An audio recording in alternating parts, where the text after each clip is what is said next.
ప్రస్తుతం ఏదైనా హాట్ టాపిక్‌గా ఉందా అంటే, పవన్ కళ్యాణ్ గారు సీఎం కాబోతున్నారన్న విషయం. ఇది నేను చెప్తుంది కాదు. వాళ్ళ అభిమానులవ్వచ్చు, అలాగే మరికొంతమంది జనసేన నాయకుల దగ్గర నుంచి కానీ, లేదు అనుకుంటే కొంతమంది ఏదైతే రాజకీయ విశ్లేషకుల నుంచి వస్తున్న మాటలు. అయితే ఇప్పుడు ఇది ఎందుకొస్తుందా అంటే 2.5 సంవత్సరాలు చంద్రబాబు నాయుడు గారు చేశారు. ఇప్పుడు 2.5 సంవత్సరాల తర్వాత ఆయన చేస్తారు. లేకపోతే చేయబోతారా? అంటే పదవి ఇస్తారా? పదవి ఇవ్వాలని కోరుతున్నారో? మరి దీని మీద మాట్లాడడానికి ఎప్పుడప్పుడు కాంట్రవర్సీ అవ్వచ్చు, ఏదైనా హాట్ టాపిక్ మీద తాజా సమాచారాల మీద మనతో మాట్లాడే రమేష్ గారు మనతో పాటు ఉన్నారు. ఆయనతో మాట్లాడే ప్రయత్నం చేద్దాం. నమస్తే అన్న. నమస్తే అండి. జనసేన అధినేత పవన్ కళ్యాణ్ గారు సీఎం అవుతారు అని కొందరు అంటున్నారు. అది తెలంగాణకా ఏపీకా అనేది ఒక క్వశ్చన్. సరే ఇప్పుడు అవుతారా? ఒకవేళ ఏపీలో అనుకుంటే 2.5 సంవత్సరాలు చంద్రబాబు నాయుడు గారు చేశారు కాబట్టి ఇప్పుడు 2.5 సంవత్సరాలు ఈయన చేస్తారు, అవకాశం ఇవ్వాలని కోరుతున్నారా? మరి ఇప్పుడు ఏంటి, ఇప్పుడు హాట్ టాపిక్గా ఈ న్యూస్ అయితే తెర మీదకి వస్తుంది. కొంతమంది నాయకులు కోరుతున్న కోరికలు. కళ్యాణ్ గారు సీఎం అవ్వాలని తెలుగు ప్రజల ఆకాంక్షది. ఖచ్చితంగా అవ్వాలి. అన్నయ్య చిరంజీవి గారుని చూసుకోవాలనుకున్నాం సీఎంగా. అన్ఫార్చునేట్లీ ఆయన రాజకీయాలకి గుడ్ బై చెప్పి సినిమాల్లోకి కమ్బ్యాక్ అయ్యి ఆయన ప్లేస్లో ఆయనే కూర్చున్నారు. అప్పుడు ఇప్పుడు ఎప్పుడు ఆయన నెంబర్ 1 సినిమా ఇండస్ట్రీకి. ఓకే, కమ్బ్యాక్ పాలిటిక్స్కి వస్తే, ఆంధ్రాలో డిప్యూటీ సీఎంగా ఉన్న పవన్ కళ్యాణ్ గారు తెలంగాణ రాష్ట్రానికి ఆయన పార్టీ ఆఫీస్ అక్కడే స్థాపించారు రీసెంట్గా, తెలుసు కదా మీకు. అలాగే తెలంగాణ రాజకీయాల్లో కూడా మేము పోటీ చేస్తామని ఎప్పుడైతే అనౌన్స్మెంట్ చేశారో అప్పటి నుంచి రాజకీయ సమీకరణలన్నీ మొత్తం మారిపోయాయి.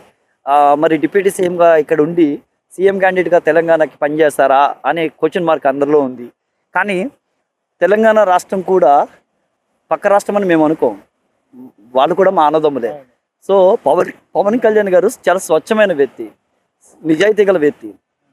ఆయన నిజాయితీని, ఆయన స్వచ్ఛమైన మనిషిని ప్రజలందరూ గ్రహించారు కాబట్టి అక్కడ వాళ్ళు కోరుకుంటారు, ఇక్కడ వాళ్ళు కోరుకుంటారు. పవన్ కళ్యాణ్ గారు ఒక cinema dialogue, Gabbar Singh dialogue, Sadar Gabbar Singh, ఆడా ఉంటా ఏడా ఉంటా. అంటే తెలుగు ఆయన అధికారం కోసం పార్టీ స్థాపించలేదండి. ప్రజల తరపున గొంతెత్తి వాళ్ళకి ఏదైతే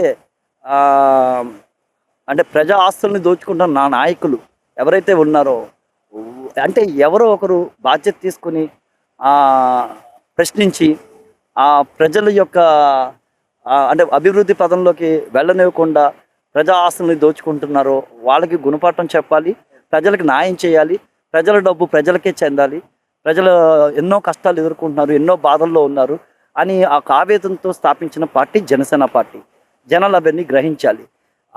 ఆయన ఆశయం కూడా పదవి కావాలి అనుకున్న కోరిక అయితే మీరు చెప్పిన ప్రపోజల్ ఇందాక చెప్పారు కదా, మన 5 ఏళ్ల ప్రభుత్వం, కూటమి ప్రభుత్వంలో ఇప్పుడు పవన్ కళ్యాణ్ గారు ఛాన్స్ తీసుకోవడానికి అవకాశాలు ఉన్నాయి. 2.5 సంవత్సరాలు చంద్రబాబు నాయుడు గారు సీఎంగా చేసి ఇంకో 2.5 సంవత్సరాలు కళ్యాణ్ గారు సీఎంగా చేయడంలో తప్పేం కాదు, ఖచ్చితంగా చెయ్యాలి కూడా. కూటమి ధర్మం అది. ఎందుకంటే 100% స్ట్రైక్ రేట్తో కని విని ఎరగని అప్పట్లో పెద్ద ఎన్టీఆర్ ఆయన 9 నెలల్లో పార్టీ పెట్టి అధికారంలోకి వచ్చిన సందర్భం మనం చూసాం. ఆ తర్వాత ఇదే మళ్ళీ హిస్టరీ.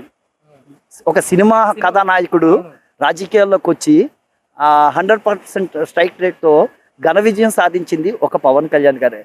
గతంలో చిరంజీవి గారు కూడా స్టార్ట్ చేశారు, కానీ ఆయన లక్ష్యం అంటే ప్రజారాజ్యం పార్టీ పెట్టినప్పుడు అన్నయ్య ఆశయం కూడా పవన్ కళ్యాణ్ గారి కన్నా 100 రెట్లు గొప్పడు మా అన్నయ్య చిరంజీవి గారు. కానీ ఆయన రక్తం కాబట్టి కళ్యాణ్ గారు కూడా ప్రజా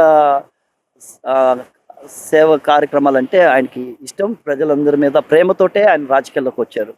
ఇక్కడ మనం మాట్లాడుకోవాల్సింది ఏంటంటే, కళ్యాణ్ గారు ఇప్పుడు మనకి డిప్యూటీ సీఎంగా ఉన్నారు. ఓకే, వచ్చే ఈ 3 సంవత్సరాల్లో ఏదైనా జరగచ్చు. ఖచ్చితంగా ఆయన సీఎం అవ్వే అవకాశాలు ఉన్నాయి. కొన్ని సందర్భాల్లో ఆయన హోమ్ మినిస్టర్ ఛార్జ్ తీసుకోలేదు, తీసుకుంటే ఒక్కొక్కడికి తాడ తీసి చూపిద్దును అని అంటున్నారు. అలా జరిగినా మాకు సంతోషం. ఎందుకంటే మనకు క్రిమినల్స్ లేని రాష్ట్రం కావాలండి. మా ఆస్తుల్ని అంటే మా ప్రభుత్వ స్థలాలను కూడా ఈ రోజున డాక్యుమెంట్స్ పుట్టించి, అంటే రాజకీయ అధికారం నా చేతిలో ఉంది కదా అని చెప్పి డాక్యుమెంట్స్ పుట్టించి అవి అఫీషియల్గా రియల్ ఎస్టేట్ వైపు మళ్ళించి, అంటే ప్రభుత్వ రేటు వేరు, మార్కెట్ రేట్ వేరు. చాలామందికి ఇది ఉపయోగపడే టాపిక్ ఇది నేను చెప్తున్నాను. ప్రభుత్వ రేటు ప్రకారం వాళ్ళు ల్యాండ్స్ అన్ని పర్చేస్ చేసేసుకుని అఫీషియల్గా డాక్యుమెంట్స్ పుట్టించేసుకుని వ్యాపారాలు చేసేసుకుంటున్నారు. ఒక కార్పొరేట్ వ్యవస్థ అంటే దోచుకోవడం కూడా ఒక కార్పొరేట్ వ్యవస్థగా మార్చేసారు. కార్పొరేట్ ఉండొచ్చు, కార్పొరేట్ వాళ్ళు కూడా ఈ రోజున మనకు పెట్టుబడులు పెట్టేది వాళ్ళే. రేపొద్దున్న ఏదైనా పెద్ద పెద్ద కంపెనీలు వస్తే ఎంతో మందికి ఉపాధి కలుగుతుంది కాబట్టి వాళ్ళని మేము స్వాగతిస్తున్నాం. కానీ దాన్ని అడ్డం పెట్టుకొని ఆ డబ్బుని ప్రజా డబ్బుల్ని ప్రజా ఆస్తుల్ని దోచేయడానికి అవతరిస్తున్న కార్పొరేట్ వ్యవస్థలు ఏవైతే ఉన్నాయో అవి 100% కరెక్ట్ కాదు. అలాంటి వాళ్ళని పట్టుకొని తాట తీయడమే మా పవన్ కళ్యాణ్ గారి యొక్క లక్ష్యం. మరి ఈయన సిద్ధాంతం కూడా అదే అనుకోవచ్చా, ఆశపడ్డారు అనుకోవచ్చా, లేకపోతే కేవలం ఆశయం కోసం అని అనుకోవచ్చా? తెలంగాణలోని పార్టీ ఇప్పుడు బలోపేతం అవుతుంది. అవుతుందండి, ఖచ్చితంగా అవుతుంది. తెలుగు ప్రజలు మొత్తం ఎవరిని అంత సాధారణంగా ఇష్టపడరు. ఓన్ చేసుకున్నారంటే ఠాగూర్ సినిమాలో చిరంజీవి గారి డైలాగ్ అది, ప్రాణం పోయినా విడిచిపెట్టాం, మా ఆత్మ కూడా వాళ్ళ చుట్టూనే తిరుగుతుంది. అంత అభిమానం మాకు, మా ప్రాణం అండి. మొత్తం మెగా ఫ్యామిలీ ఆ అన్నదమ్ములు ఎప్పుడూ కూడా ప్రజా శ్రేయస్సు కోసమే వాళ్ళ అహర్నిశలు సినిమాకి పనిచేసిన అంకితభావంతో పనిచేస్తారు. అలాగే రాజకీయాల్లో ఉన్న, అలాగే సేవా కార్యక్రమాలు చేసిన, ఒక బ్లడ్ బ్యాంక్, ఐ బ్యాంక్ సర్వీసులు కానీ, కరోనా టైంలో చేసిన సేవా కార్యక్రమాలు కానీ అందరికీ తెలిసిన విషయాలు ఇవన్నీ. మాకు ఆ కుటుంబం ఉందని చెప్పి మెగా ఫ్యామిలీ అనే ఒక ట్యాగు చిరంజీవి గారు సాధారణంగా ఇష్టపడరు చెప్పుకోవడానికి.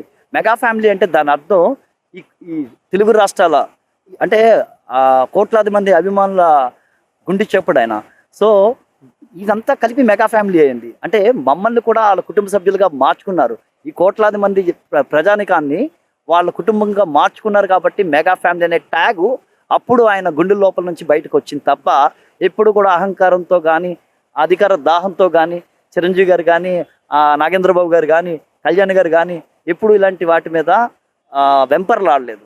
ఇకపోతే తెలంగాణలో ఇప్పుడు ఎప్పుడైతే కళ్యాణ్ గారు పోటీ చేస్తారు, పార్టీ ఆఫీస్ స్టార్ట్ అయింది, అప్పటి నుంచి కొంతమంది నాయకుల గుండెల్లో ఆయన నిద్రపోతున్నాడు అనుకోండి, లేకపోతే నిద్ర లేకుండా చేస్తున్నాడు. భయం పట్టుకుంటుందా అంటే పట్టుకుంటుంది ఖచ్చితంగా. ఎందుకంటే ఆయన వచ్చారనుకోండి వాళ్ళ ఎవరి ఆటలు సాగవు. ఎందుకంటే ఇప్పుడు మనకు తెలంగాణలో ఆయన సడన్గా ఈ డెసిషన్ తీసుకుని ఆయన అనౌన్స్మెంట్ చేయడానికి రీజన్ ఏంటంటే, నా అభిప్రాయం చెప్తున్నాను, ఇప్పుడు మనకు స్టేట్ సపరేట్ అయిన తర్వాత, ఆంధ్ర తెలంగాణ విడిపోయిన తర్వాత మనకు ఏవైతే లావాదేవీలు ట్రాన్సాక్షన్స్ ఉన్నాయో, ఆస్తులు, ప్రజా ఆస్తులు, బిల్డింగ్స్ అవ్వచ్చు, ఎక్విప్మెంట్ అవ్వచ్చు, విభజన హామీల గురించి చెప్తున్నారు. ఆ విభజన హామీల చట్టం ఎక్కడికి పోయింది, ఏమి సంపాదించుకున్నాం, ఏమి పంచుకున్నాం, అసలు ఏంటి, ఏది అకౌంటబుల్? దాన్ని అడిగేవాడు ఎవడు? ప్రజలకు ఆ సత్తా ఉందా? ప్రజలు ఓటు రూపంలో నాయకత్వాన్ని మార్చగలరు. అధికారం వీళ్ళు కాకపోతే వాళ్ళు కాకపోతే వీళ్ళు అన్నట్టు ఏదన్నా చేయగలరు. కానీ అది ఎలక్షన్స్ టైంలో 5 ఏళ్ళకి ఒకసారి జరిగే ఎలక్షన్ టైం.